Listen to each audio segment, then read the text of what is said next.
السلام علیکم۔ اس وقت سوشل میڈیا پر ایک مناظرے کی بڑی دھوم ہے۔ ایک سو کالڈ مفتی جو کہ بیسیکلی ایک سوشل میڈیا سٹار اور ٹک ٹاکر ہے اور لوگوں کو ڈریگ اور کنٹروورشل قسم کی چیزیں اس کے اکاؤنٹ پر اکثر اپلوڈ ہوتی رہتی ہیں۔ اس کا شاید اپنا ٹی وی چینل بھی ہے، خدا جانے کون ان کا فنانسر ہے، کہاں سے ان کو فنڈنگ ملتی ہے کہ ان کے پاس اتنی دولت آ جاتی ہے۔ باہر کے ٹورز، لگژریس لائف سٹائل، لمبی گاڑیاں، ویسے تو خیر یہ ایک اوپن سیکرٹ ہے، نیور مائنڈ، مگر حکومت کو چاہیے کہ سیاست دانوں کے ساتھ ساتھ ایسے مولویوں کا بھی احتساب کرے۔ خیر بات اس مناظرے کی ہو رہی تھی اور یہ مفتی بہت ہی ایکسپرٹلی اور ہپوکریٹیکلی یزید کا دفاع کرتا ہے، یعنی ان یزیدیوں اور ناصبیوں سے اس طرح سے مختلف ہے جن کے سامنے اہل بیت کا ذکر ہوتے ہی ایسا لگتا ہے کہ انہیں بجلی کی ننگی تاروں نے چھو لیا ہے۔ یعنی نہ تو اس کا رنگ لال پیلا ہوتا ہے اور نہ منہ سے جھاگ نکلتی ہے، بلکہ اتنا ڈرامے باز ہے کہ ذکر کربلا کرتے ہوئے تھوڑی سی رونے والی شکل بھی بنا لیتا ہے، مگر نہایت ہی چالاکی کے ساتھ یزید کو بری کرتا ہوا محرم میں شادیوں اور دیگر ایکٹیویٹیز کو لوگوں میں پروموٹ کرتا ہے۔ جبکہ ایک مفتی ہونے کی حیثیت سے پہلا کام تو معاشرے میں بڑھتے ہوئے گناہوں اور جرائم کا سد باب کرنے کی فکر اور کوشش ہونی چاہیے، اور صرف تبلیغ کے اوپر توجہ کرنی چاہیے۔ ایسے نان ایشوز کے اوپر اپنی انرجی، وقت اور ایفرٹس لگانے کا مطلب آپ لوگوں کو سمجھ جانا چاہیے کہ وہ کس قسم کا مفتی ہے۔ اور آج معاشرے کی یہ حالت ایسے ہی 2 نمبر ملاؤں کی وجہ سے ہوئی ہے۔ محمد علی مرزا ایک سوشل میڈیا سپیکر ہے، اگرچہ کہ مجھے ان کے سٹائل کے ساتھ بہت اختلاف ہے، کیونکہ ایک عالم یا سکالر کا یہ سٹائل نہیں ہوتا، مگر اس میں کوئی شک نہیں کہ ان کے دل میں اہل البیت کے لیے بہت محبت ہے۔ اب اس مفتی اور اس کے پینل کا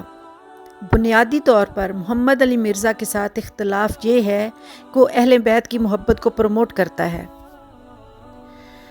ورنہ ایک مسلمان کے لیے تو یہ چیز خوشی کا باعث ہونا چاہیے کہ وہ اتنی لارج آڈینس کو تبلیغ کر رہا ہے۔ جس طرح یہ اور اس کی ٹیم گینگ اپ ہو کر اور سپر چارجڈ ہو کر محمد علی مرزا کے خلاف ایکٹیو ہو گئے ہیں، اتنا معاشرے کی اصلاح کے لیے ہو جائیں تو سوسائٹی اور معاشرے میں بڑھتی ہوئی مورل اور اسپرچل کرپشن، انلیشڈ بے حیائی، کھلے عام گناہ، دین سے دوری اور سب سے بڑھ کر ایتھیزم اور دہریت جیسے فتنوں کی کسی حد تک روک تھام ہو سکتی ہے، مگر ان کمرشل مولویوں کو کلک بنانے اور سوشل میڈیا سپر سٹار بننے کی فکر پڑی ہوئی ہے۔ مجھے اس چیز کی سمجھ نہیں آتی کہ محمد علی مرزا اس سے ملا کیوں نہیں۔ اس ٹھگ باز ناصبی مولوی سے مقابلہ کرنا کیا مشکل ہے؟ امویوں کی من گھڑت اور جھوٹی تاریخ پڑھنے پڑھانے والے اور منافقین کی نسل، جن کی رگوں میں دوڑتا خون ان کو مجبور کرتا ہے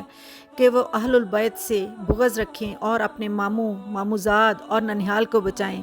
ورنہ تو ایک سچا مسلمان کسی ایسے شخص کا دفاع تو کیا، دفاع کا سوچ بھی نہیں سکتا جن کی وجہ سے اہل البیت پر اتنے مصائب آئے ہوں۔ ان امویوں نے جو فتح مکہ پر جان بچانے کے لیے بظاہر مسلمان ہوئے تھے، نبی صلی اللہ علیہ وآلہ وسلم کی اولاد کو زندہ نہ رہنے دیا۔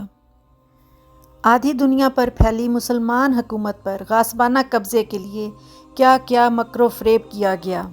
وہ فتوحات جن کا تمام صحرا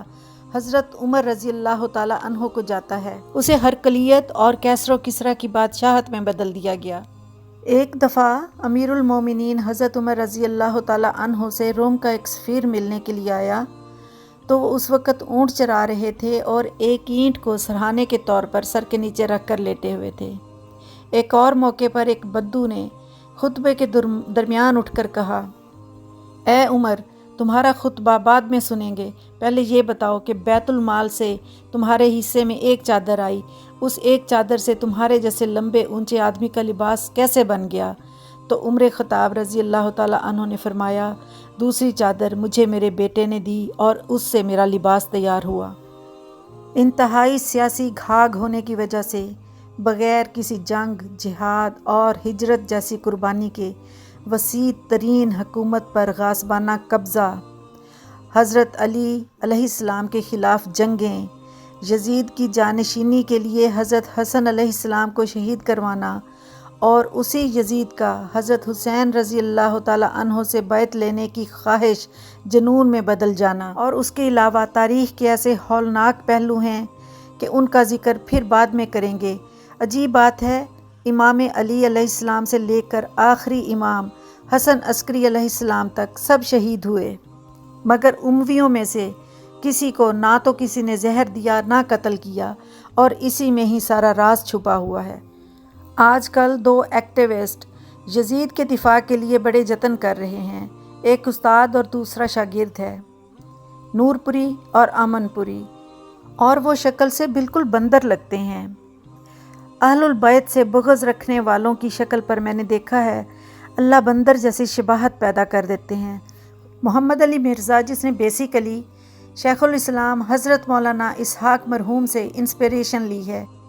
تو ان کے طریقے کو بھی فالو کریں اور اپنا اندرون شہر کی عورتوں والا سٹائل چھوڑ کر ایک معتبر طریقے سے اپنے روحانی استاد حضرت مولانا اسحاق کی طرح صرف اور صرف مؤثر تاریخی اور علمی حوالوں کے ذریعے